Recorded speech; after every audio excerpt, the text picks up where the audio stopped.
when I first started in the company and in that relationship, I was in a very broken place. Got it.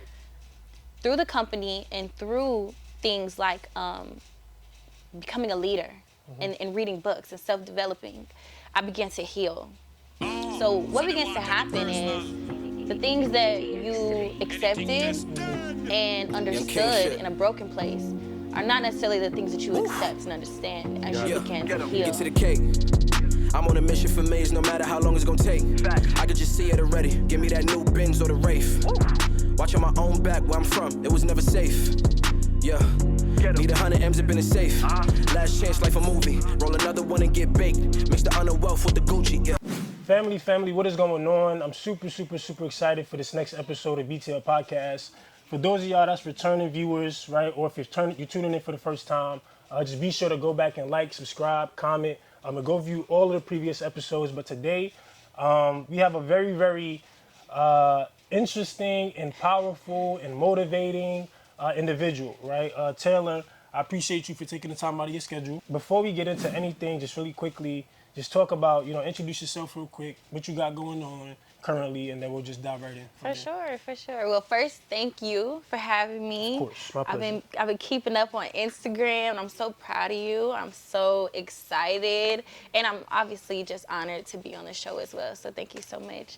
So, yes, my name is Taylor, a.k.a. The Womanaire on Instagram, and right now, to be quite honest, I'm just living my life and really just focusing on myself mentally, spiritually, physically. I feel like this whole year has just been about making me happy.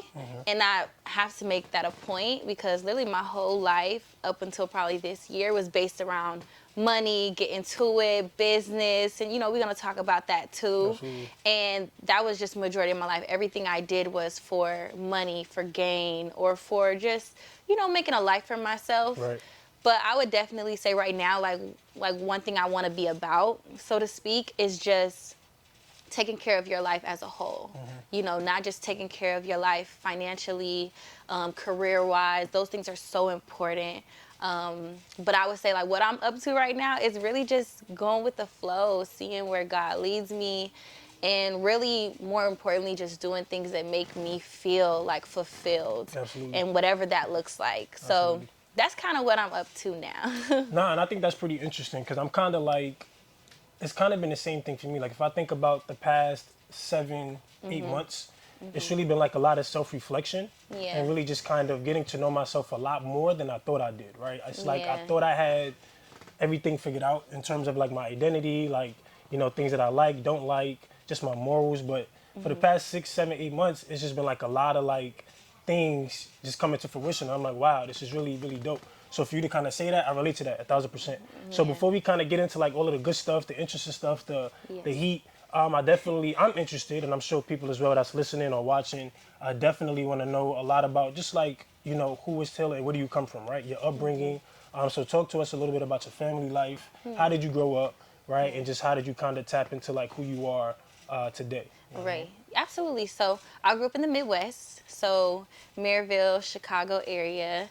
But I moved everywhere when I was young. I've lived in Ohio, I lived in Tennessee, I was born in Texas. Okay. I've lived everywhere, but I always tell people that's where I'm from because that's where I kind of spent my most important years, which is middle school, high school. That really established my values. I would definitely say Midwest values are really more so my values as a person. And I grew up with 3 other siblings. So I have an older brother, a younger sister, and a younger brother. But I always felt like I was the oldest child, and I always been kind of a grown-up. So did you have a lot of responsibility at that I think age, I took on a lot of responsibility. Okay. I don't know if I had a lot, but I was definitely the kid where it's okay, if you're gonna give directions to any kid, I was probably that kid. But I was also the kid that was very conscious about a lot of things that maybe kids aren't conscious about, when adults are arguing or when your mom is looking at her bills. I was the kid that was conscious of stuff like that. So I felt like I grew up as kind of an adult, a little adult, and that kind of it was pretty much how I lived pretty much my whole 20s, like even when I was younger in high school, like I always felt like an adult.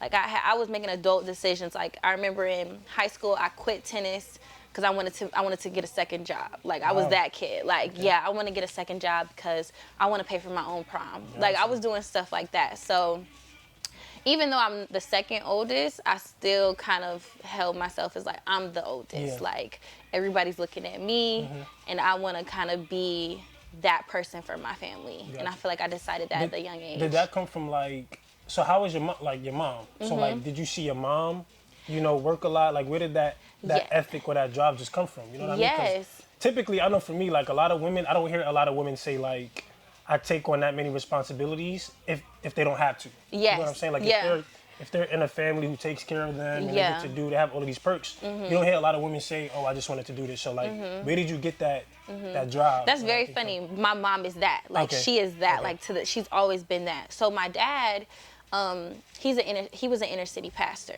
So as a lot of people know, people in ministry typically don't make a lot of money. Right. However, if you have kids and you have bills, somebody got to be bringing in some kind of money. And that was my mom. So she always had a really good job. She has degrees. So I saw her do all these things. And I guess you could say I kind of like modeled after her in that way. She's a very hard worker, but also like she's a big time wife too. Like she was big time wife, big time hard worker, big time breadwinner. Like she did it all. Like it wasn't I'm making money, I'm not cooking. Like no, she cooked every day, laundry, kids, and still will go to work. So I see her really embody like everything. And so I definitely credit to her. Like as far as like even how I am, like I value hard work, but I also value rest, I also value family time, but I also value getting to that bag too, and I feel like she was like that mix of that. And my dad, I credit like my spirituality to him, everything. Like he had us reading the Bible. I've been reading the Bible since I could read. Honestly, like he had us, but not just the Bible, he would have us read the dictionary too. So like my dad was very like mentally like tact, like he had us just in that like mental space. So I more so credit to him like my spirituality and just my understanding of other people as a whole.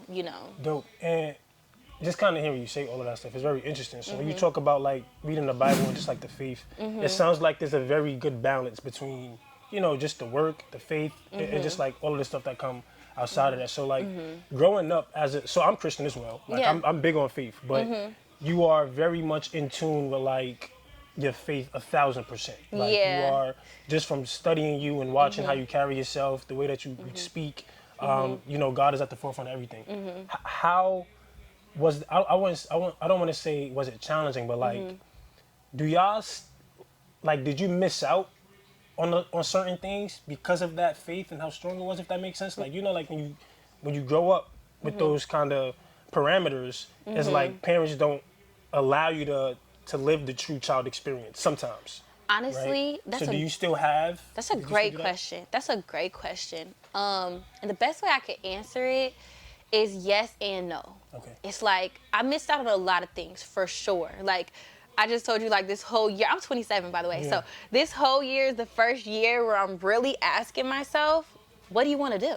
Dang. Like, do you want to go there? That's crazy. Do you want to go to church today? Wow. What church do you want to go to?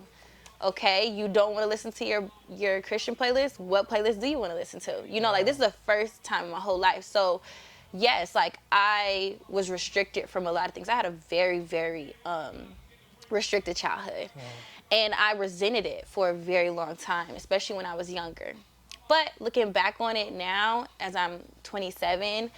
I know that, especially in the world that we live in today, that was like, honestly, like, wow, chef's kiss. Like, thank you so much, Mom and Dad, for seeing farther than what I could see as a child.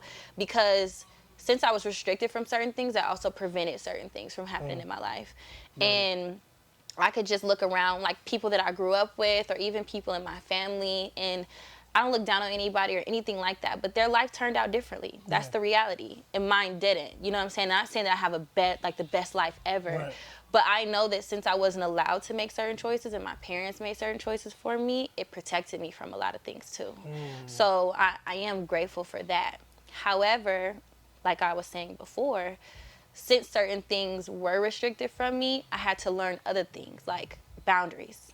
Like when somebody is always setting the boundaries for you, you don't really know how to set those for yourself. Absolutely. So that was one thing I had to learn this year. Like, is it okay? Like, I don't have to forgive over and over again. Or if I do forgive, do I let that person back in my life? Like, I had to learn stuff like that. So when did you make like, that's so interesting. So when did you make like that first decision on your own?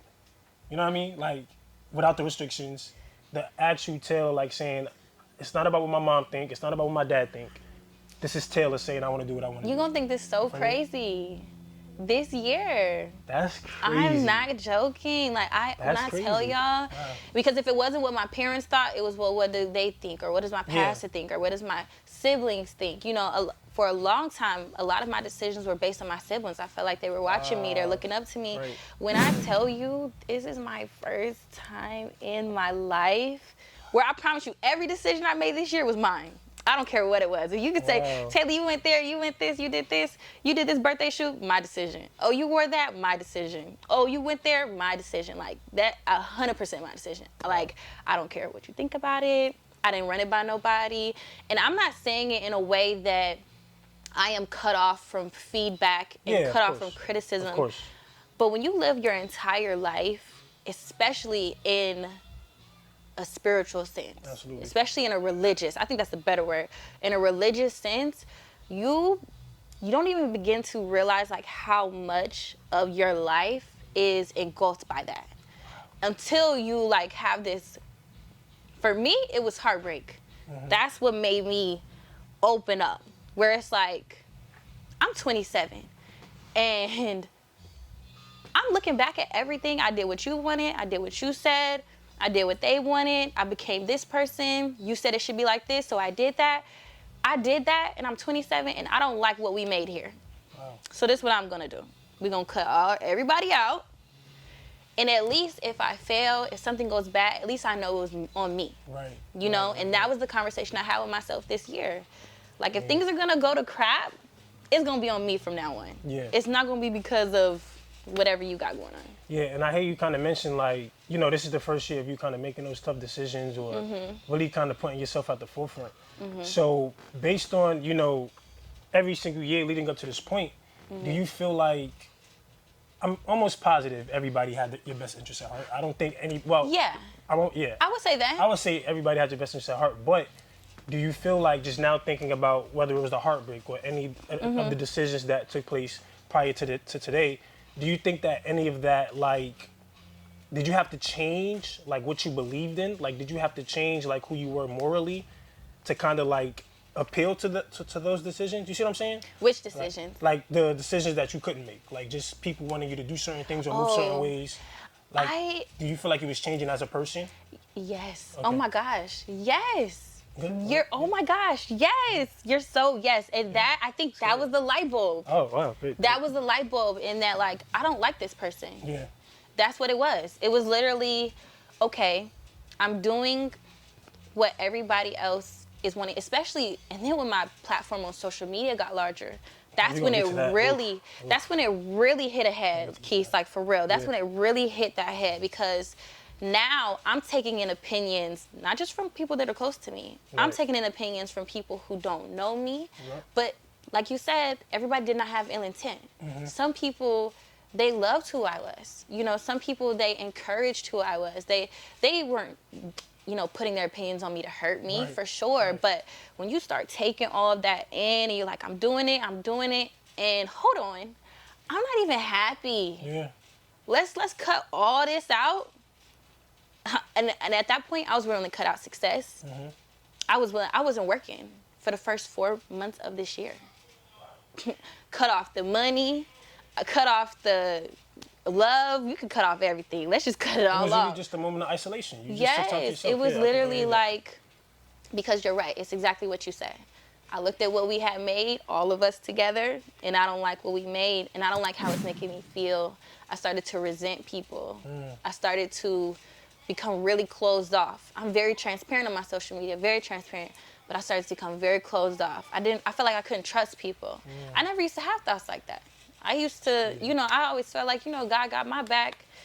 as long as I'm showing real love, it is what it is. I started to get real, like, not trustworthy. Now, some of it was wisdom, so I won't say it was all bad. I needed some wisdom in there, but I just knew how my heart was getting. And that's when I said, yeah, we got to take a step back. Yeah, it's not what you, that's crazy. Wow, that's super crazy. Yeah. And you kind of, I mean, you brung it up, so I might as well dive into this real quick. Yeah. Like social media, right? So, all right, here's my thing with social media. So, especially for women specifically. Yeah. So it's like, when I look at women, you look at somebody like yourself, right? And it's like, when people see you on social media, it's kind of like they see how you carry yourself. They see that it's always positivity. And for some reason, they just don't accept the fact that there's still some flaws in there. You know what I'm saying? Like, they never get to see, like, what goes on behind the scenes. So they're always expecting, like, okay, just perfect Taylor, perfect Taylor, perfect Taylor, perfect Taylor. Yeah. How, like, as a woman, for real, like, as a woman, how do y'all cope with stuff like that? Like, just kind of portraying, you know, this perfect individual, but then it's like, when you turn off the camera, when you turn off the flashes, when you take off the makeup and all the fancy stuff, it's like, it's still the same issues that you're struggling with every single day. Yeah. So, like, how do you balance that? Because it's still to this day still, like, Yeah. how do you balance that to this day? Yeah. From before to now, like, how do y'all as women? I think the best way to balance it is a beautiful word called reality. So, I think that takes away all of that. Because I've been both. I've been super smiley on Instagram and then breaking down when I log off the app. You know what I'm saying? I've been very, okay, let me do what's marketable, let me do what's trendy, or let me just do what my followers want to see, you know? I've done that. I've been that girl. And I understand people that are like that because I've been that girl. However, like, you gotta have reality sometimes. And so for me now, my biggest thing is to bring my reality to Instagram. I've always been transparent. I talk about my healing journey. I talk about, you know, things that I'm going through.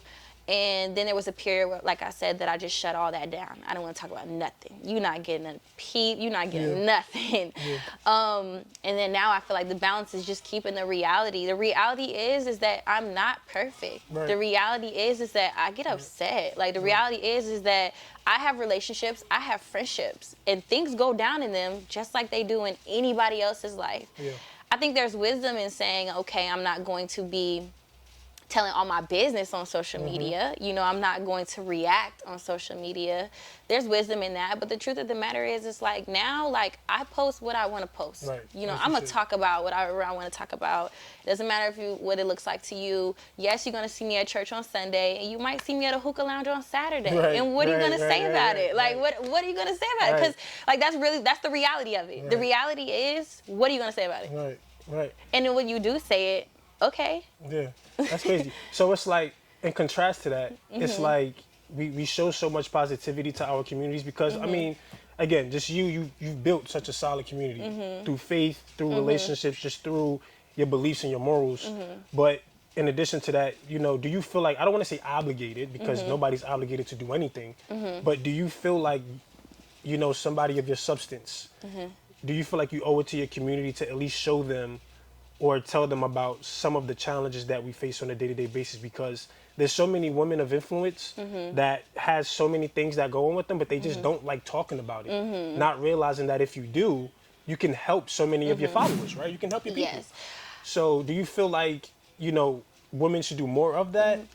I feel like there is a duty there. And the reason why I say that is because certain stuff I talk about, I be thinking, I talk about it because, like, who else going to talk about it? Right. You know what I'm saying? So that's why I talk about certain stuff, because I be like, I don't know who else is going to say this to you, but God doesn't want you to be perfect. Like, you know what I'm saying? So I'll say stuff like that.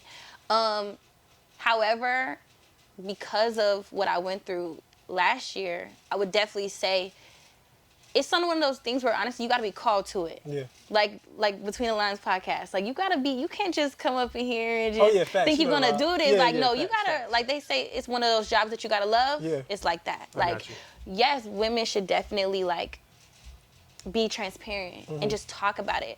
But I'm not going to sit here and tell you that that's and like... not everything. Yeah, not everything. But it's like, you got to be... There's a certain way you got to deliver it. Right. Number one. Right. There's a certain way you got to carry yourself after you deliver it. Right. There's a certain way you got to explain it so you don't offend people. Like, there's just a lot of different things. And so, and then you got to deal with, especially if you talk about your real life. Right. Because you're going to log off and you're going to go back to that real life that you was just talking about. So it's definitely one of those things that you got to love. Gotcha. And I think that's what always keeps me going back to social media, and that, like, you know what? I'm going to talk about it. Yeah. You know, I'm going to talk about it. Why not? Because I really do love helping people. I love talking through my life situations, and I do feel like I have, like, a gift in that. But I feel like if you don't love it, or if you don't feel, like, called or pulled towards it, it will rip you up. Gotcha. It will rip you. Wow. That's crazy. Yeah. And we about to switch topics real quick. But it's crazy how you say you got to be called to it, and I just feel like I'm called to just talk about this now because it's kind of like right here. But you know, we talking about the influence and social media and just impact and all that good stuff. And this is just from my observation and just what I've seen, or at least you could correct me if I'm wrong. But I feel like before before network marketing and stuff, I didn't know much about, you know, what you've done. But when I, you know, learned who you were, you know, I saw that your platform was growing drastically because of the relationships that you were in and because of just like the image, Yeah, right? the image. Yeah. So I feel like, you know, that part of your life is very, very imperative. And I'm moved to talk about it, right? In terms of the relationships that you've had, right? Now, if you know, you know. If you don't, you don't. What was that part of your life like, right? You know, having such a big community, having so many women inspired and moved by love and all of this stuff, and just seeing how y'all were. Yeah. It was dope. It was an amazing thing to see, Of right? course. Like, it was very, very Yeah. powerful. And obviously today, you know, it's not what it was. So what did you learn from that experience? Like, what came from that, you know? Yeah, absolutely. I think, because you said, what was that time in my life? What was that? Yeah. Like, that time in my life was a lot of different things, because we were also in the business too. Correct. So the word that comes to mind right now is exposure. It exposed me to a lot of different things. And in regards to that, I mean, like, a better lifestyle. It also exposed me to a love that was public. You know, I had never really experienced that, especially not at that level. Right. You know, it exposed me to someone being a gentleman. Like, you know, that was something that, to be honest, I had never really experienced. Right. For real. So that time in my life was really about exposure. It was about me learning new things, experiencing new things, and it was pure and it was authentic, and it was like what you saw was real. Right. You know, I do like want to make that clear. However, it was still an image though. And I know that's such like a paradox, because how is it so real and still an image? Right. But I promise you, like, it's like if you know, you know, like you would have to be in it to really understand. But it was also for me, when I first started in the company and in that relationship, I was in a very broken place. Got it. Through the company and through things like becoming a leader and reading books and self-developing, I began to heal.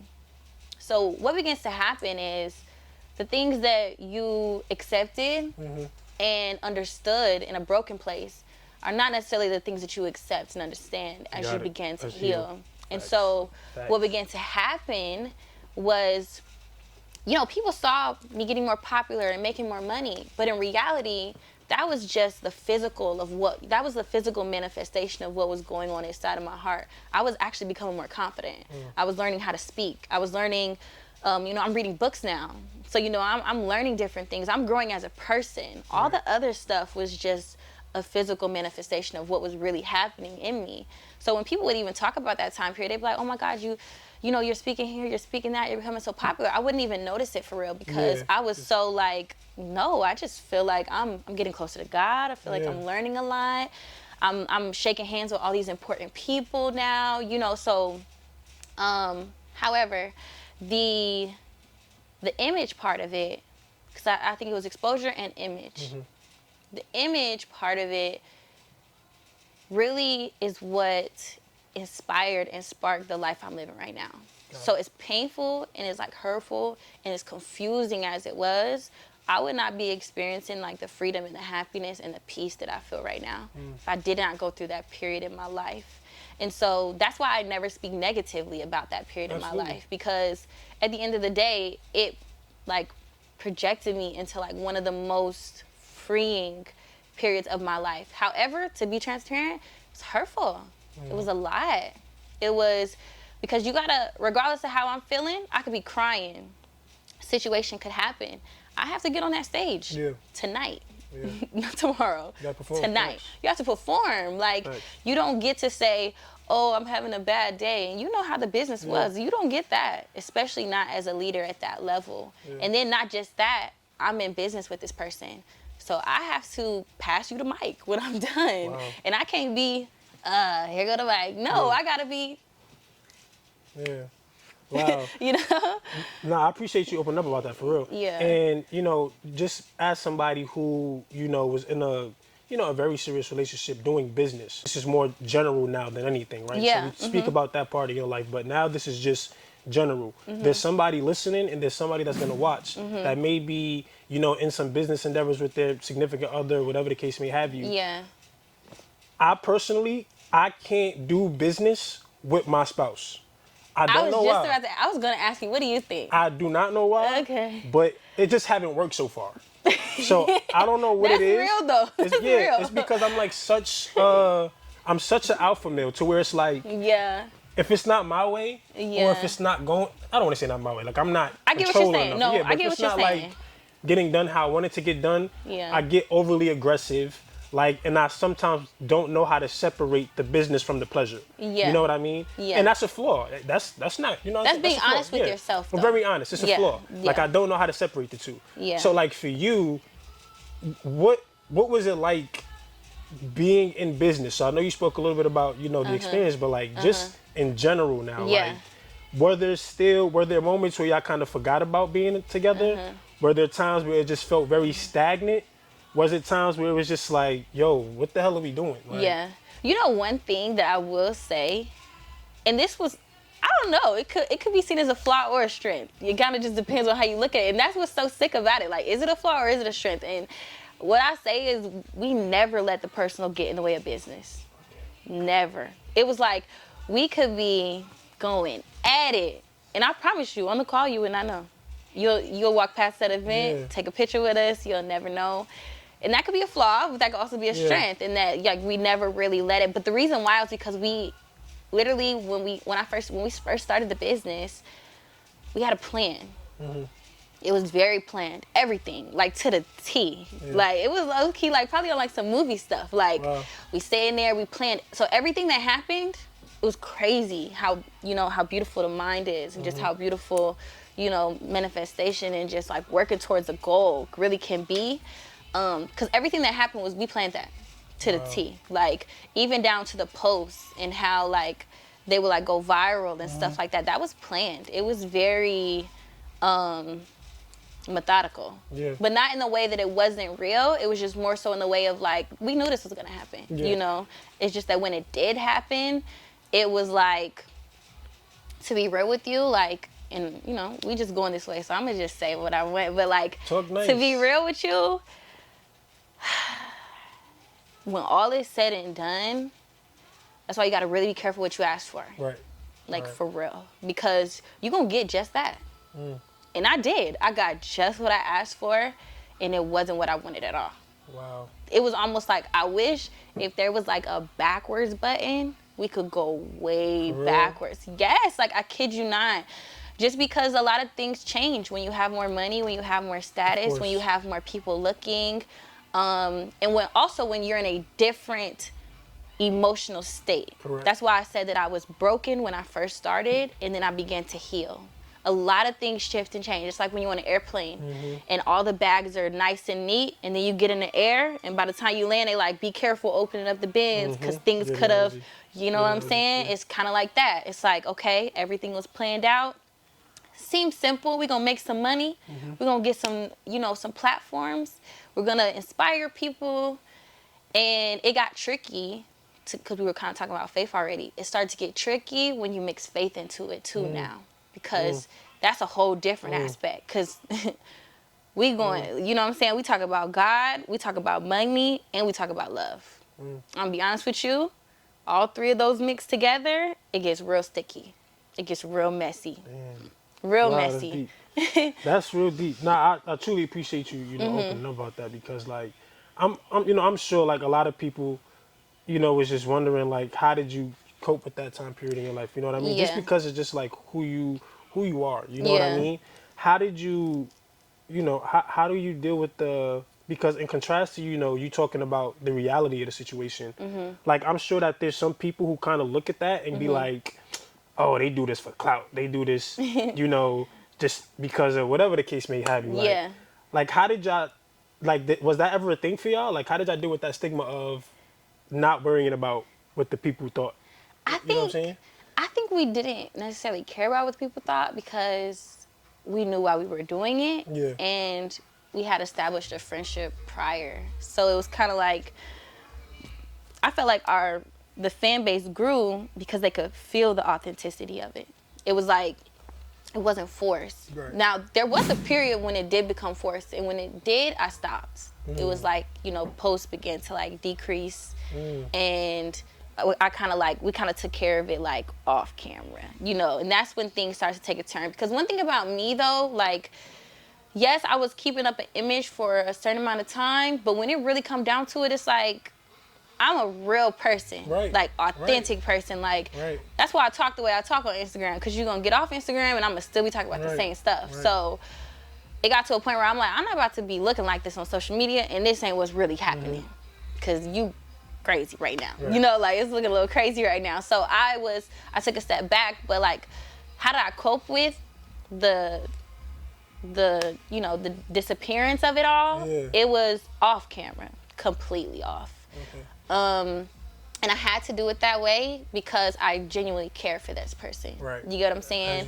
And regardless, and that's just how I am as a person, regardless of what a person is going through or dealing with, or even things that they may have done to me, I'm never going to be that girl that just act like I never loved the person, or act like I never cared about you. Like, even it's so crazy, but like, this is just a general statement, but even in betrayal, even in hurt or disappointment, I am still going to stand up and be a woman that I can be proud of. And if I can't do that, then I won't say anything. So I didn't say anything until I felt like I could talk about it in a way that when I watch this back, I could be proud. So if I can't be proud, I'm not going to say anything about it. And I'm not going to tear anybody else down in the process. Because when you really love a person and when you know a person, that means you also know what they're going through, and you know their flaws, and you know things that they need to work on, just like vice versa. They know the things you need to work on. They know your flaws. I would never, get on the internet or even get on something like this and just like, blurt that out, because you wouldn't understand it anyway. Exactly. You don't know the person, and you wouldn't have compassion for it. You would just have, understanding of it, maybe. Yeah. It's just so crazy when you get to like a certain point in your life where it's like, people feel like they're obligated to know everything that's going on. You know what I mean? And I feel like that was the case with you. Like, and it's like we don't speak on a daily basis. So like, we're not the closest. Yeah. But it's like, I still felt it for you though. Right. I'm like, because you already knew. Because I already knew. So it's like, I just know that people are just like, what the hell happened? No, then they were in my, like, I used to, oh my God, it was so bad. People would be in my comments. People would be in my DMs. It was so bad. And certain people would even message me telling me what happened, but they would be so wrong. It would be like, they'd be like, yeah, like, that's why. Yeah, you did. They would just be going in on me, and I'd be like, you're not even right. Like, but I wouldn't. I'm just like, you know what? It's whatever. Cool. I don't got to prove nothing. Nah, shout out to you though, for real. So kind of getting off that topic a little bit. So how did you? So throughout that, so not only were you going through that, obviously, business, things started to change. Yes. So how did you pivot? Yeah.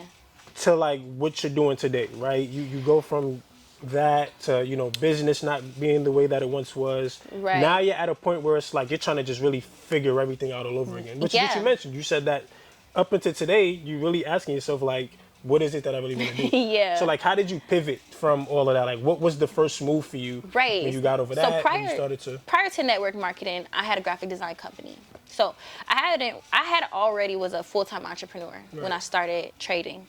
I created my graphic design company my junior year in college. Dope. And it was because I was actually failing on my design classes. So my professor at the time, he worked at Disney. Dope. He was the department chair, and he told me, like, you're not gonna get hired at, and he ripped up so many of my projects. So I said, look, I got a year to figure this out. So I know what I'm gonna do. I'm gonna create my own company, because I do think my designs are hot, but they may not be Disney worthy, and that's okay. Yeah. So I said, I'm gonna create my own company, and we'll do that. So I graduated in, when did I graduate? In 2017. So from there to when I start the business, I had a full-time graphic design company, and God has blessed me tremendously. When I started the company, that's when I put it down.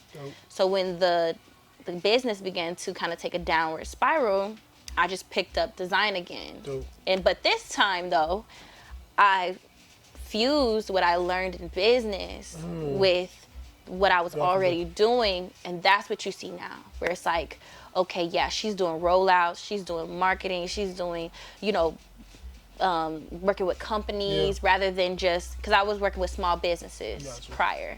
Now my clientele base is more so like, what's the budget? Like, it's not really no more of like little logo, little flyer here. And I'll still do that because some of my friends, they start businesses or maybe an old client. But for the majority, like, I'm working with like bigger clientele because I fused what I learned in the business, and it really took my marketing and design to a whole new level. So that was my pivot. But it was really hard because I had to make that pivot while I'm grieving a business and a relationship at the same time. So I'm not gonna say it was easy. And outside of that, trying to figure out myself, like you spoke about it earlier in the podcast about identity, and that was that's what I'm understanding now is my identity. So I'm trying to make money, and the kind of money we was making, I'm trying to make a certain amount of money, It's like you just can't go back to like something. Nah, that's crazy. And because I can only imagine what it's like experiencing all of those things at one time, which just could be like a crazy thing. And you talk about your graphic design company, so you also wrote a few books. Yes. Right? Talk about that real quick. Right? You're also an author. I think that's amazing. Anybody who writes books, that's super fire. But talk to us about like where the idea of writing came from. Like, did you always want to write books, or like how did that commence for you? So I never wanted to write a book. I never wanted to be an author because I didn't know anything that I could talk about for that long. Like, I'm like, I don't know. I started writing my first book, which was Dear God. I wrote that one just as every single book is really an ode to myself. It's kind of like a closing letter to myself, a closing of a chapter to myself. I like to document my processes. So that's one of my things. So that's why I write on Instagram. That's why I save things on Instagram, because I like to document. I love going back 2 years ago to see what I was thinking. So when I wrote Dear God, it was kind of like, I want to commemorate this chapter in my life. And I'm like, I could write about myself. So I wrote that first book, and that first book was really more so a timeline of events. That was my first book. Then my second book, it wasn't really a timeline of events. It was much more like I kind of wrote it more like an author, so to speak. Like, I was telling a story. And I wrote, like, put some poetry in there too. So it was kind of like a mixture. And I more so just wrote them to collect what I was feeling and understanding what I was going through, and to write down the revelations that I have. Because when you get an idea or like a light bulb moment, you be like, wow, that's so cool, that's so deep. But I'm the type of person, like, I have to write that down because I want to go back and see that. Like, I don't want to forget that, And you will if you don't write them down. So that was that. And the second book was more so, I said I wrote it more like an author because the second book, I had to write it in a way that was transparent, but still having the wisdom now of what to share and what not to share. So my first book, I laid it all out. It was like a tell-all book. Like, this is what it is. Yes, my second book is still the same, but it was much more like I want people, and that's my thing with social media now too. I don't want you to get so wrapped up and tied into the details of my life, because that's not why I'm talking to you about my life. I'm talking to you about my life because I want you to understand a value, or I want you to understand a main point or a main message. But we're human, so sometimes we latch on to the gossip and we latch on to the messiness, or we latch on to that, but that's really not the main message that I'm trying to give. You know, the main message is, you know, X, Y, and Z. So that was more so the second book. And then my third book, I release it on the same day every year, so it's March 1st every year. Dope. My third book I'm really excited about. I'm actually co-writing this book. So this book I'm actually writing with someone else that's going to be revealed later. And I think it's a girl. She is going to be amazing. So I think it's going to be good. So Dear God 3 is actually going to, and it's going to be like the complete series. So that's going to be it. Like, I'm not going to do more unless God says so, but those books were more so just off the strength of wanting to collect my thoughts, but I also just felt led to. That is so fire. It's crazy. You know, I thought about wanting to be an author someday. You But should. it's just like, I think it'd be super fire.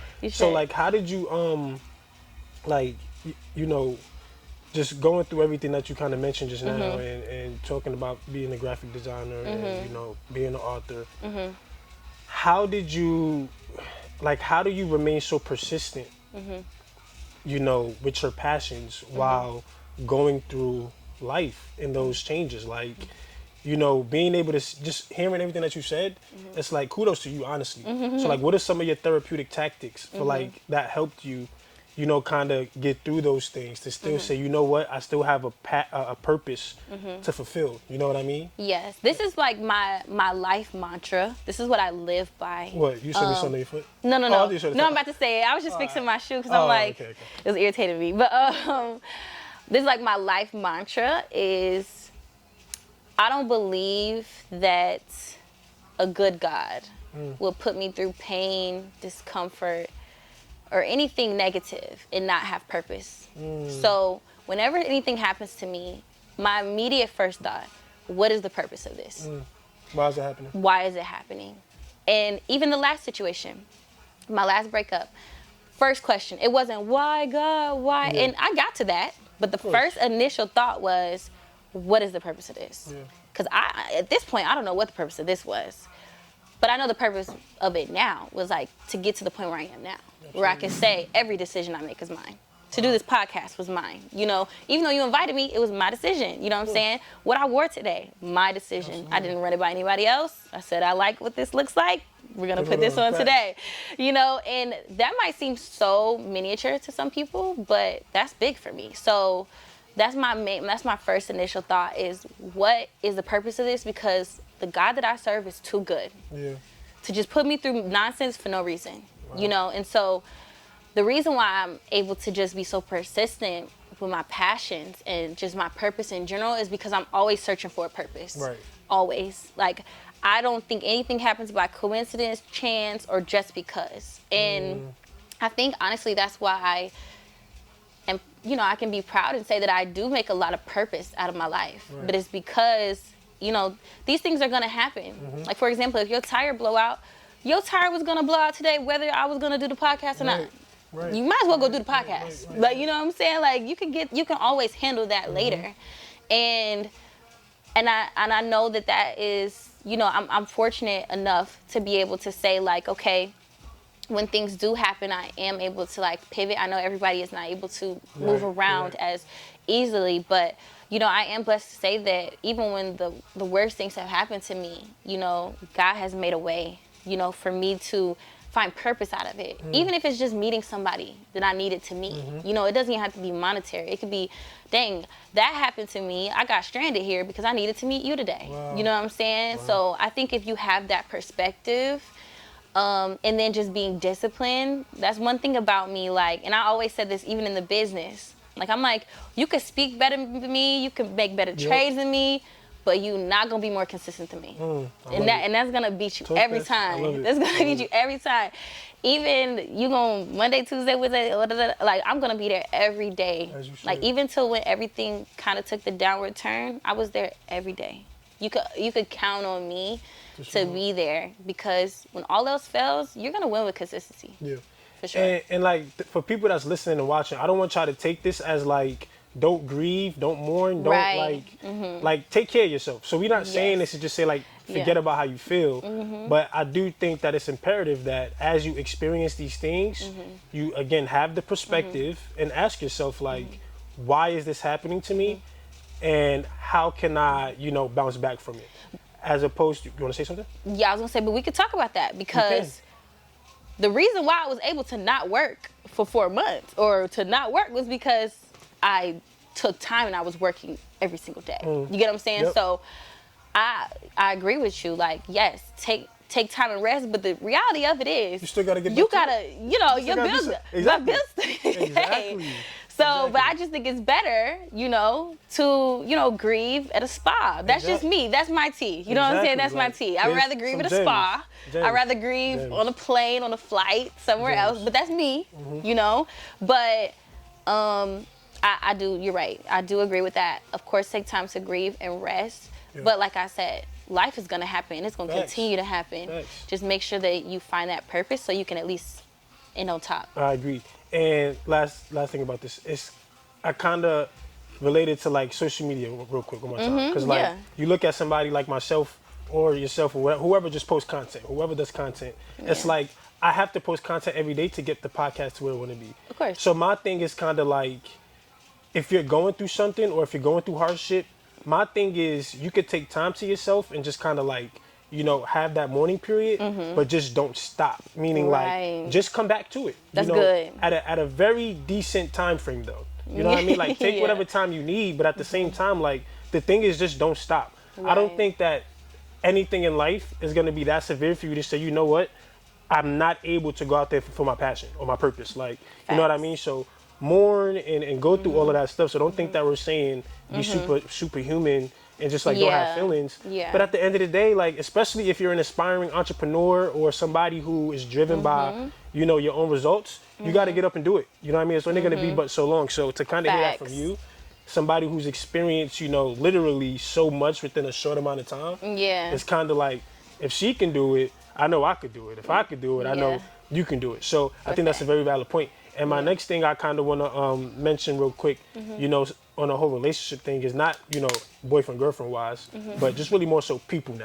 Right? Yeah, okay. Like, just me being observant, like I just like to look at things. Yeah. Like you seem like you have a very small group of friends, like very close. Yes. That you hang with daily. Yes. How important is it to have the correct people around you at the right time? So, at the right time. So let's say you're going through things in your life, right? But you have the right people there to kind of help you heal through that time. You know what I mean? Yes. Like how important is it to have the right people around you? Granted for everything. You know what I mean? So important. When I tell you, when everything happened, my support system came in so flawless. Like I'm talking about, you would think they were just the Navy SEALs. Yeah. Like they moved in like, what you need, taking you to lunch, what's up, let's talk, call me anytime, let's go here, let's do there.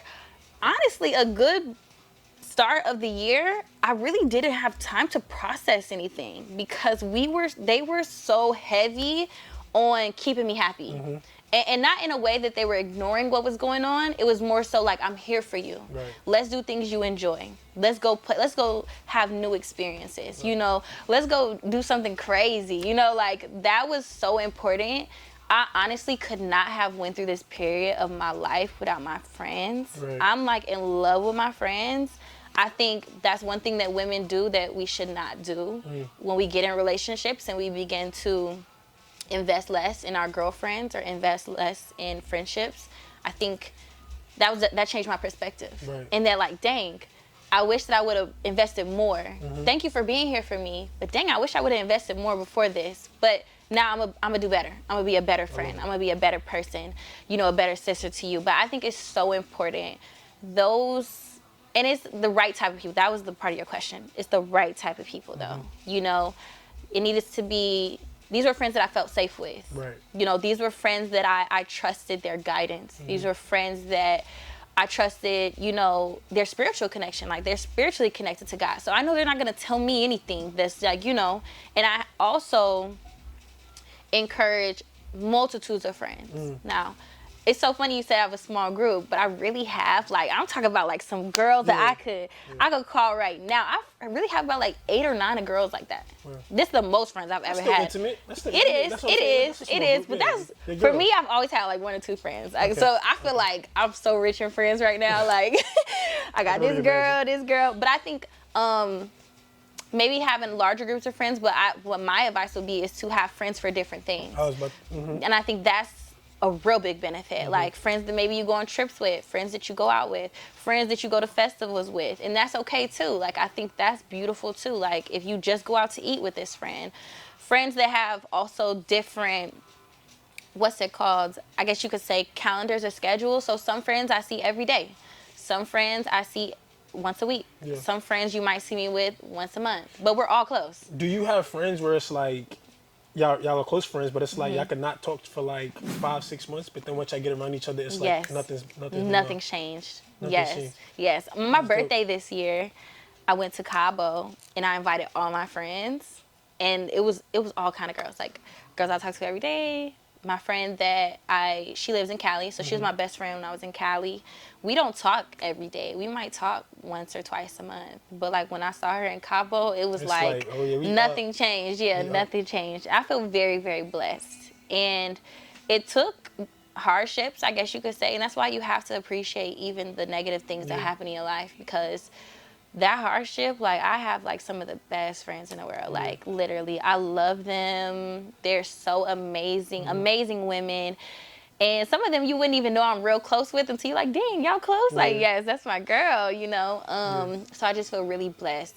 And it's very important. It's a need, a must. I think that's very true. You know, just having friends for like the right reasons, or like just having them for different things, like knowing what to use them for. And I think that's sometimes a lot of people's problem, is that they expect the same thing from every friend that they have. Right. And you can't. You know what I mean? Like, everybody is not there for the same exact purpose. So you got to know how to pick and choose, you know, when to leverage your friend group. And my next question to you is, like, being a woman specifically, like, I know women are very emotional, right? They are emotional creatures. It is what it is. They're emotional. So like, being a woman and having friends, did you ever feel like, I know you trust your friends, I have great relationships, but was there ever a point where you've experienced something and it was very hard for you to like open up to them or be vulnerable because of the judgment that you thought you would receive? Yes. Like, how do you deal with that? Yes. No, you know, my friends, I wish they was like, well, when they listen to this, they're going to literally crack up, because they're going to be like, y'all have no idea. Like, there's a Taylor that everybody knows that y'all have no idea. This girl be putting us through the ringer. But, yes, multiple times. But I love that you said, there's certain things that you would talk to certain friends about. Yes. There's certain topics that I talk to certain friends about. Yeah. And it's not because other people can't handle it. It's just that I may know that friend's strength. Right. This person might have a strength in this area. I'm going to talk to them about this area. But there are about 2 of my friends, out of the ones that I was just talking about, that are kind of like my accountability. Okay. And the best way I could, like, to give you a picture, you know, I think it's like the Catholic religion, and they have like the person sitting behind the thing. I'm not familiar. Okay, well, it's like you basically confess. You confess your sins and they don't see you and you don't see them. You just in a box. Oh, you're talking about like the little thing that yeah. So I got 2 friends that are like that, where I literally can be like, okay, I gotta tell y'all something, and they already know. And these are some prayer warriors, so I'm telling the right people, okay? These are people that I need you to pray. Because, last night, no, I'm just kidding. But I would I'll tell them, like, you know, and you have to have friends like that, though, because they need to tell you the truth. You need to be able to have a place where you could just be real, raw, and honest. And sometimes, I have a very close relationship with my family. Sometimes your family cannot be that place, and that's okay. You know, you gotta have a friend like that. And so I have 2 friends that are like that, and I just tell them whatever I need to tell them, and it's a safe place.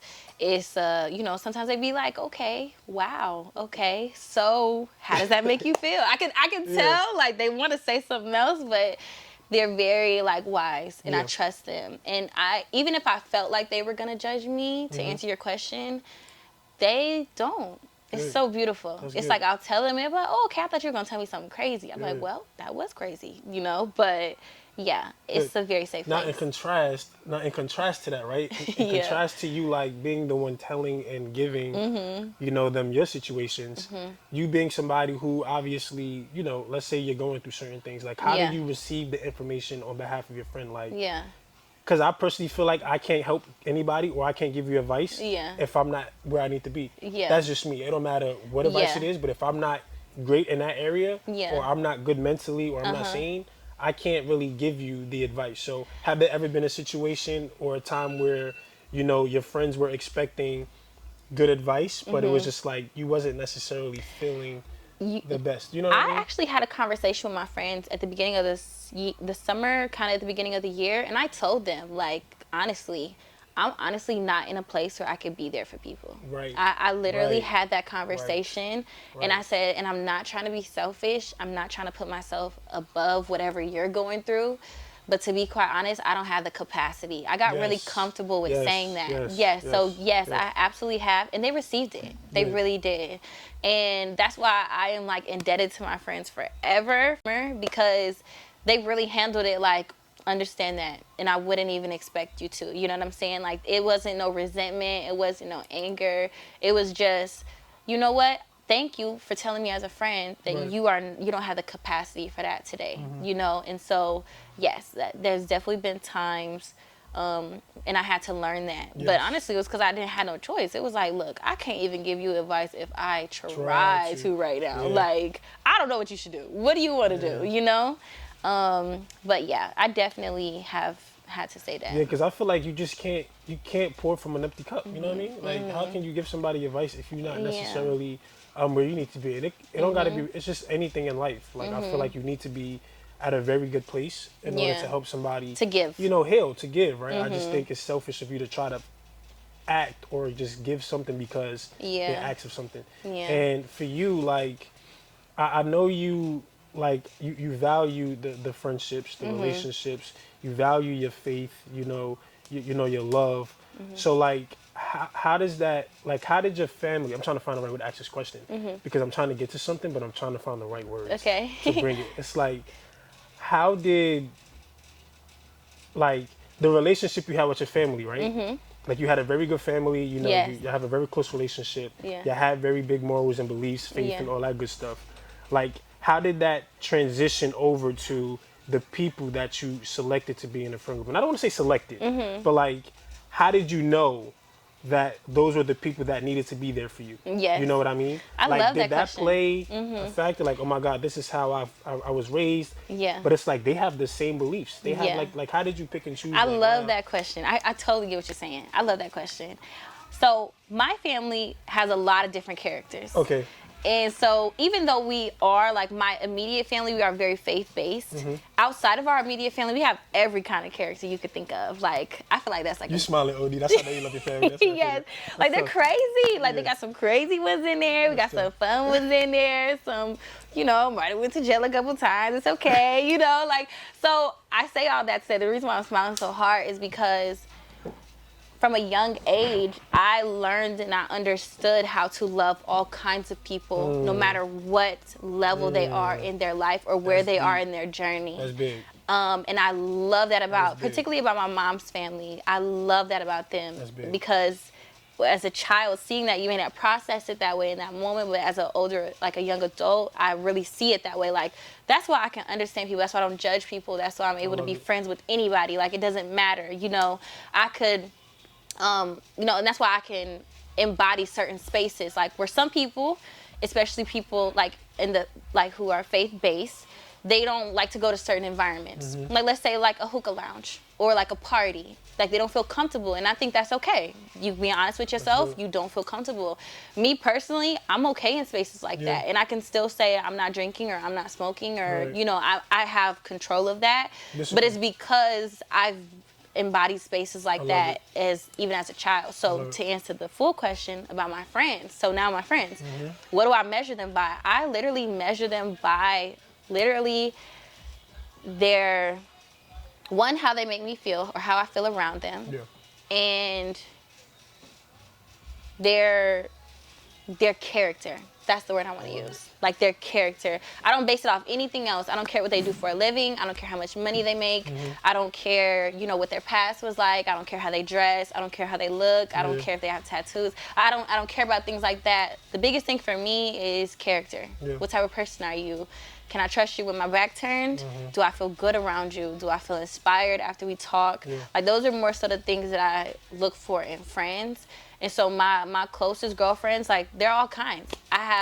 We be in church crying it down. I love it. And then, or we'll be at a party, you know, and we just, you know, singing some Beyonce, you know, or just acting crazy. Like, I have all kind of friends. That's good. And I love that.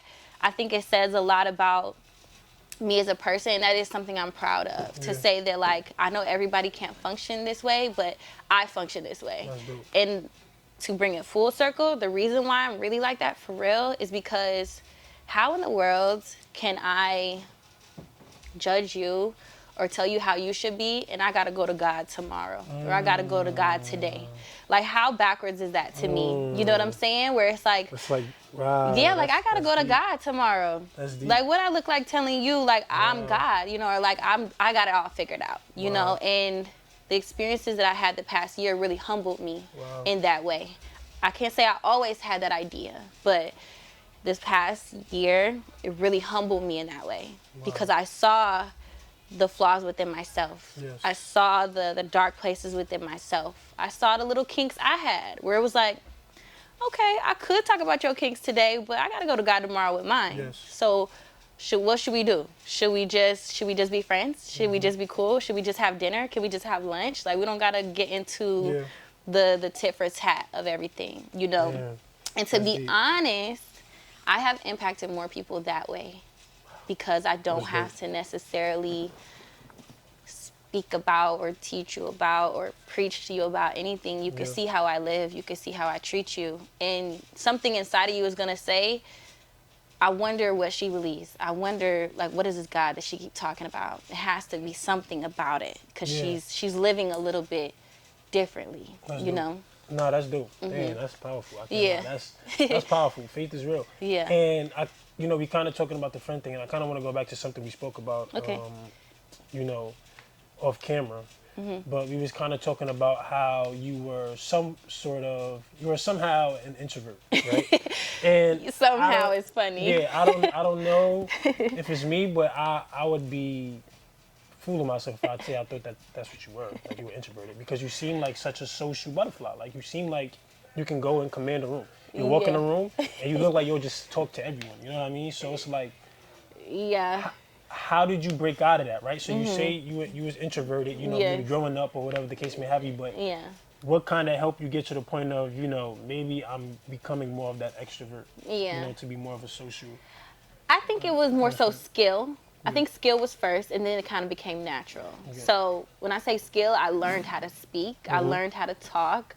I learned, you know, when you're in network marketing, you have to learn how to start a conversation. You have to learn how to carry a conversation. You have to learn, you know, cold calling people. You got to have something to say. So I think I picked up the skill first, and that's what began to make me, you know, break out of that shell.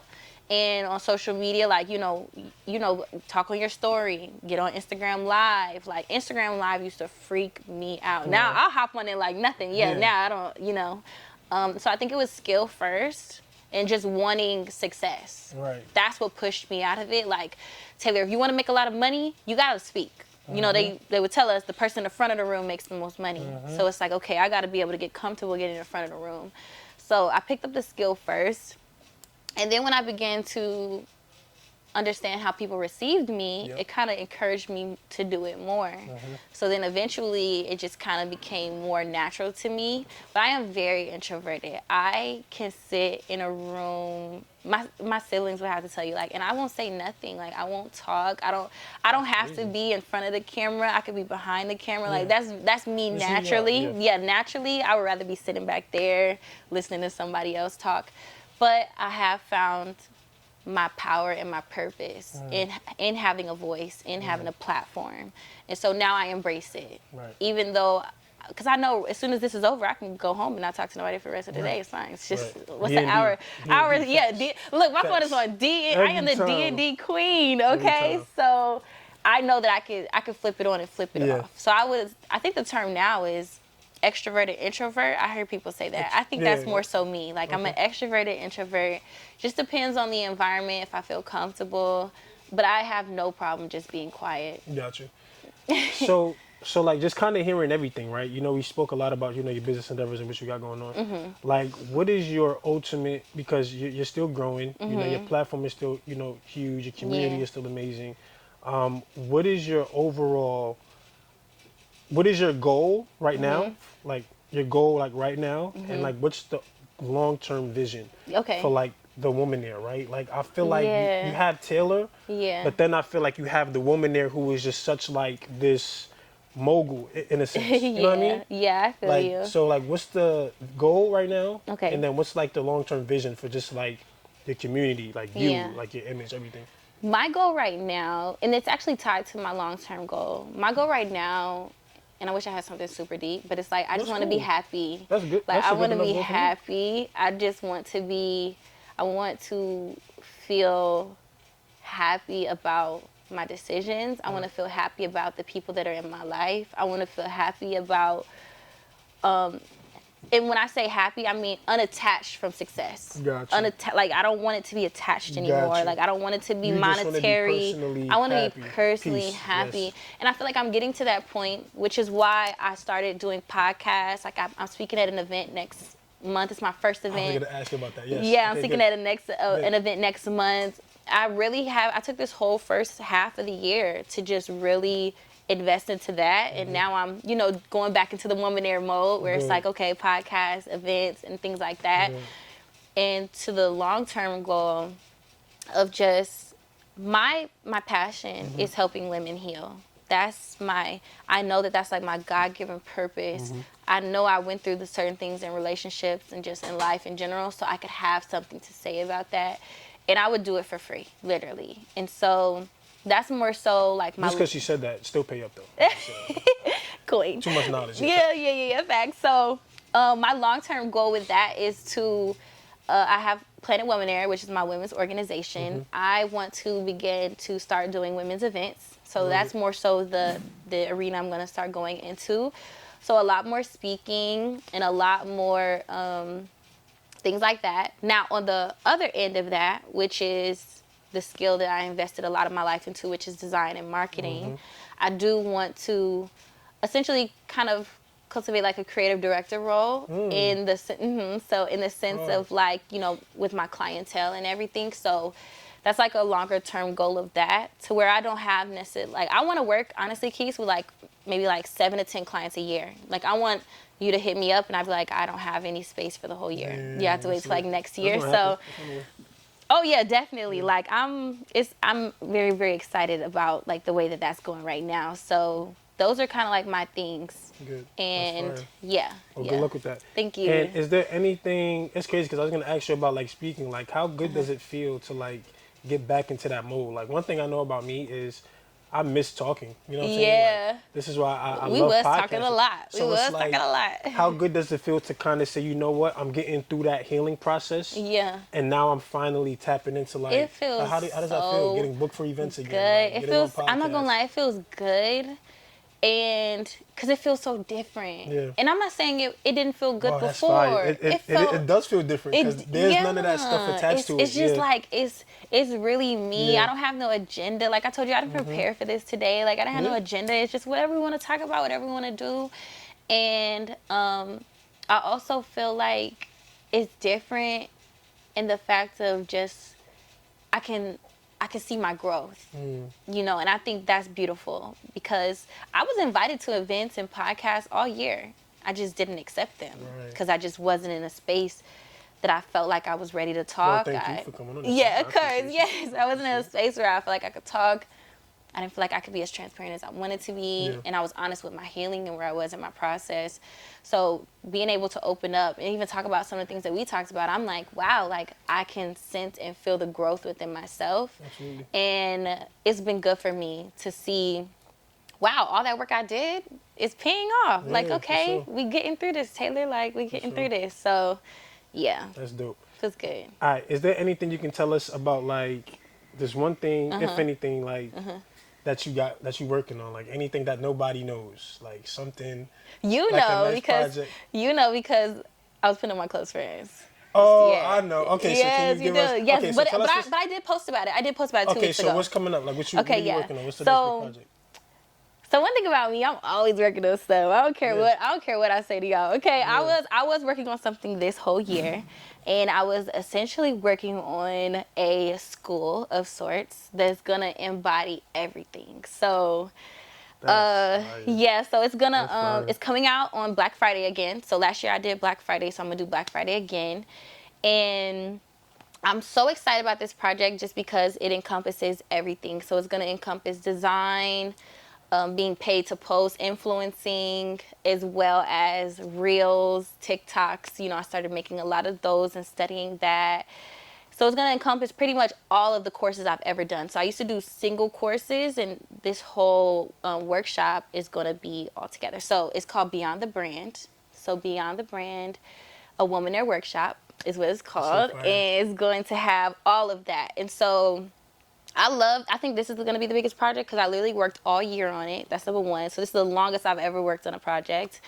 And then two, most of my work with people is like as a client where I'll design it, but this is more so like putting the power in like the students' hands. Yeah. So now I'm going to be teaching obviously how you can design your own stuff, but also how you can take your social media to the next level. Yeah. It's like all of that. And it's going to be on a platform. Like, it's going to literally look like a little school. Like, you're going to log so into fire. your school and That is so go fire. through it. It's going to be me, obviously, teaching the classes. So is it going to be like pre-recorded classes? Yes. Or, It's literally going to be like a be... curriculum, like an online class. Wow. It's going to be That's very fire. nice. Shout out yes. to that, man. Yes, I'm very excited about that. If people were wondering, they're like, are you going to do any courses this year, any master classes? And I'm like, I was telling them like, no. Because I was like, I don't, because I'm like, I might, or I'm like, I might. But the whole time I'm thinking like, I knew I wanted to drop it this year. I just wasn't sure. But yep, I posted about it the other day.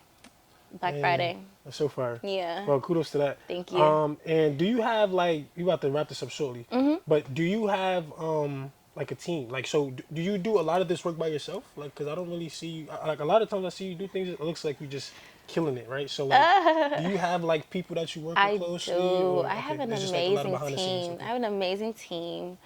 Everything I do, I run past at least 3 or 4 people. Got you. And they are very behind the scenes people, so you probably won't see them unless I literally pull on them and be like, this person does this, and this person does that. But yes, I do have a team. It's not a big team. It's literally 3 to 4 people. My sister is a big part of my team. She does like pretty much like all my photos, all my videos. She shoots everything that I do. So if I do a video or the course, she'll be shooting that. Any photo shoots I pretty much do, especially this past year. And she's just starting out. Like she just bought a camera this year and she does all of it. And then I have 2 other friends. They actually help me with Planet Woman-Air. And so they're like my main team for everything pretty much. And so, yeah, I definitely, it looks like I'm doing it all by myself, but trust me, that's dope. you can't do all this by yourself. I figured. I think that's, that's super solid. And my last question, honestly, and then we pretty much can wrap it up. So, thinking about the beginning of the conversation, just talking about like you're at a point now, literally, like today, where you feel that identity coming to life. Yeah. Like what do you tell yourself, maybe 2-3 years ago, right? Like what have you learned? Like what is the one final message that you could just give to people about just like, focusing on yourself more, giving yourself all of that time and effort and energy before anything else, and like just really being true to yourself. Like what have you learned, throughout the past couple years? Yeah, I think the biggest thing that I would tell myself, right? Yourself. 2 to 3 years ago, I would tell myself that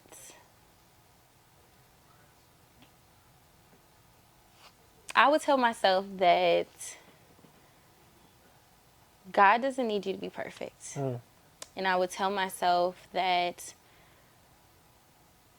if you give up this, it's not going to make God love you anymore. If you add this to your life, his love tank isn't going to get more for you. He already loves you the most that he's going to love you. And I think I would say that to myself because as a hard worker and as an entrepreneur and as a person who earns, Yes. you know, that kind of puts you in a space that you think it's the same way when it comes to God. And it's not.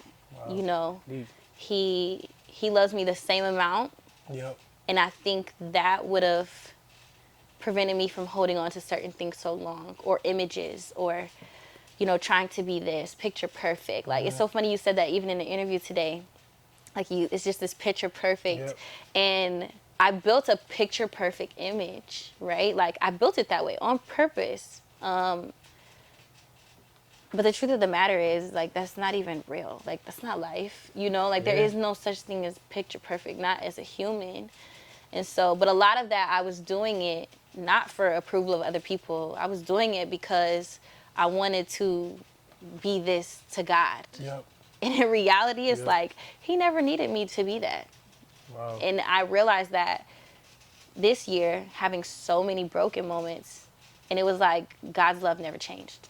So it was like, I could have broke down a long time ago. Oh my God. Oh, should have broke down a long time ago, you know? But like, that's the biggest thing I would tell myself is nothing that you do or don't do is gonna make God love you more. Damn, and in that case, fellas, ladies and gentlemen, but all jokes aside, man, I think that this was a very much needed conversation, and even for you, like, me too. I think that you speaking about some of this stuff, I don't know how often you speak about, like, just what you've been experiencing, like, stuff like that, but I feel like just hearing you speak, like, you've just released so much, just like, energy, so. Thank you, Keith. I'm proud of you and everything that you got going on. You know, you're a huge inspiration to myself, too. Like, I know you really have a large community of women, but I study you to a T, honestly. Like, Thank I really you. do. And everything you got going on is super dope. So keep doing your thing. Keep, you know, educating, keep inspiring, keep being, you know, that light that you are.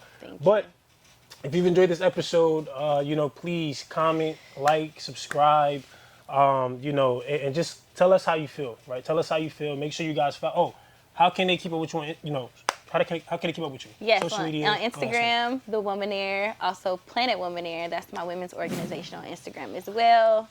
I have text messages, so you can sign up for the text, and I send out texts like every single month, and that's kind of like my way of keeping up with my girlies.